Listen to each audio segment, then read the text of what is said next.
नमस्कार. मी जिल्हा अधीक्षक कृषी अधिकारी भाग्यश्री फरांदे. माझ्यासोबत माझी टीम आहे. एडीओ साहेब आहेत आणि माझे DQCI आहेत.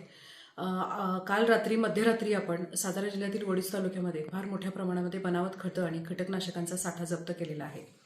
स्थानिक गुन्हे अन्वेषण शाखा, SP साहेब, कलेक्टर साहेब, CO मॅडम आणि अधीक्षक कार्यालय अशा संयुक्त केलेली कार्यवाही आहे. त्यांच्या मार्गदर्शनाखाली आपण ही कार्यवाही केली.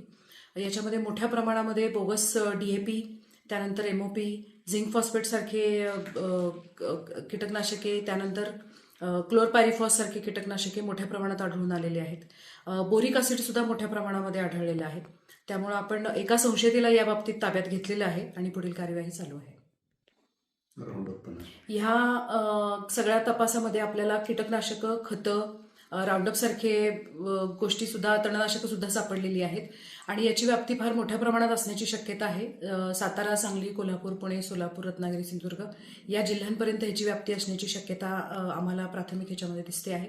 त्याच पद्धतीनं बाहेरच्या राज्यामध्ये सुद्धा याचं कनेक्शन असण्याची शक्यता आहे आणि त्या दृष्टीनं स्थानिक गुन्हे शाखा SP साहेबांच्या मार्गदर्शनाखाली तपास करते. या कारवाईमध्ये आपल्याला वेगवेगळ्या कंपन्यांच्या, जसं इफको आहे, IPL आहे, जुवारी आहे, अशा कंपन्यांच्या जवळजवळ 3000च्या आसपास आपल्याला प्रिंटेड बॅगा सापडलेल्या आहेत, ज्याच्यामध्ये बनावट खत पॅक करून पाठवलं जात होतं.